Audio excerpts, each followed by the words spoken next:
Hello and welcome to our devotion for reading through the Bible in a year as we read through the Bible in a year in the One Year Bible. And today we have the devotion for August 12th, and we'll look at Proverbs chapter 21, 5 through 7. And verse 5 says, "The plans of the diligent lead surely to abundance, but everyone who is hasty comes only to poverty." So, who is a diligent person? Someone who is hardworking. And hardworking can lead to financial stability. And Proverbs teaches that the hand of the diligent, quote, makes rich, will rule, will lead to precious wealth, and that the soul of the diligent is richly supplied, as it says in chapter 13, verse 4.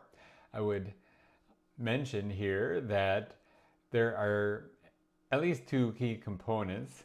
One is diligence and the other is planning. As the saying goes, you need to plan your work and work your plan. Another thing I would add to that is that riches are about so much more than simply money. The proverb about the soul being richly supplied is a good reminder of that. Paul was good at planning, to be sure, and he worked hard to make his plans come to fruition. But as you remember from the book of Acts, and as we see in many of his epistles, his plans did not always work out. Sometimes things were different than he thought they would be, so he would have to improvise. For us, in times like that, as did Paul, we commit our plans to the Lord. But if our plans don't work out, then we can let them go and trust in God to lead us in a new path. Like the saying goes, man proposes, but God disposes. Or like another saying, when God closes a door, he opens a window. I don't know if that's exactly scriptural, but it's always an encouraging little saying nonetheless.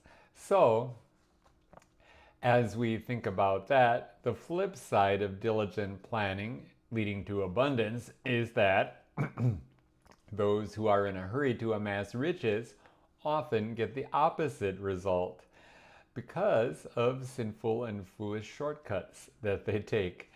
Like another saying goes, haste makes waste.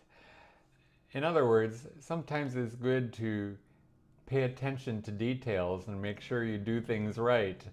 Well, I guess we had a lot of sayings today that fit the proverb. The next proverb, verse 6, piggybacks on that. The problem with gaining riches through deceit, which is even worse than being hasty, is that riches do not last when they're gained by deceit. And that on top of that, and much worse than that, these sins of deceit carry with them the threat of eternal death. The next proverb, verse 7, ups the ante even further. Violence is even worse than deceit, arguably.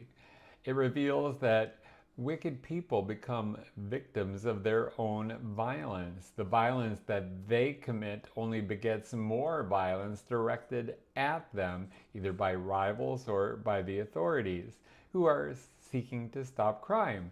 In the end, they have to face God. Violent people would be foolish to complain when violence is paid back with further violence. As we see the scriptural passage, and Jesus himself says those who draw the sword will die by the sword. Yet another saying. Well, all of these proverbs that we have for today are certainly good to keep in mind and also put into practical and good use. May God be with you and bless you, and I'll look forward to talking with you again.